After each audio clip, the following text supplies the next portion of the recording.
सबसे पहले आपको बताएं, सरगोदा में मोटरवे M2 भेरा के करीब कार में 3 खवातीन और बच्चे की मौत कैसे हुई, इस मुतालिक तहकीकात जारी है। वाक़े में बच जाने वाले खानदान के फर्द उमर कासिम ने तबीयत बहाल होने के बाद जियो न्यूज़ से गुफ्तगू की। इसकी तफसील बता रही हैं दुआ मिर्ज़ा। जी, मोटरवे पर भेरा के करीब कार में से 4 लाशें मिलने का जो मामला था वो अभी गंभीर होता हुआ नज़र आ रहा है। एक बच्चा और 3 खवातीन थी जो फूड पॉइजनिंग अभी अपेरेंटली बताया जा रहा है। फोरेंसिक ने तमाम शवाहिद भी इकट्ठे कर लिए हैं।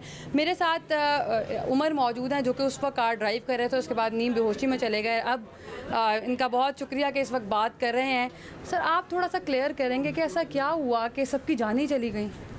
पता नहीं, हम लोगों ने वहाँ से वो पैटिस और वो कोल्ड ड्रिंक्स वगैरह ली थी, तो वो हम लोगों ने खाई थी।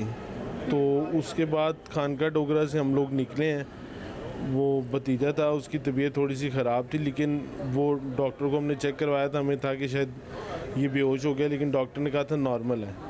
तो फिर जब हम वहाँ से खानका डोगरा से निकलने लगे तब वालदा ने मुझे कहा था कुछ खाने के लिए। वहाँ से मैंने पैटिस और वो लिए थे जूस।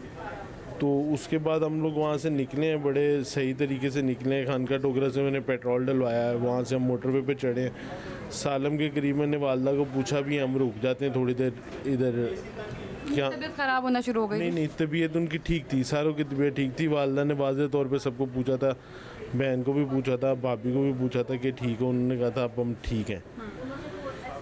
तो वहाँ पे उसके बाद मुझे खुद नहीं पता चला कि गाड़ी कैसे साइड पे रुकी, क्या हुआ क्या नहीं हुआ। कहते यही है कि वो 1.5 घंटे बाद मोटरवे पुलिस आई थी, उन्होंने फिर आके गाड़ी का शीशा तोड़ के सबको निकाला भी। आप बेहोशी में थे? मैं बेहोश था। आपको यहीं तक सारा मामला याद है? मुझे सिर्फ सालम इंटरचेंज तक का पता है कि वहाँ पे मैंने अपनी वालदा को ये बात की थी कि हम थोड़ी देर यहाँ पे क़यामत-आम पे रुक जाते हैं। तो उसके बाद मुझे कुछ याद नहीं क्या हुआ था क्या नहीं हुआ। अगले दिन हॉस्पिटल में ही पता चला था। फिर वो मेरे ख़ुद भी यानी कि तबीयत ख़राब थी, तो मेरा भी स्टमक इधर सर्विस हॉस्पिटल आके वॉश हुआ। तो उससे डॉक्टर से पूछा था, उसने कहा था कि फूड पॉइजनिंग है। ठीक है, आपको डॉक्टर ने कहा? हाँ, उसकी क्योंकि गले में से भी मेरे काफ़ी ज़्यादा खून निकला था।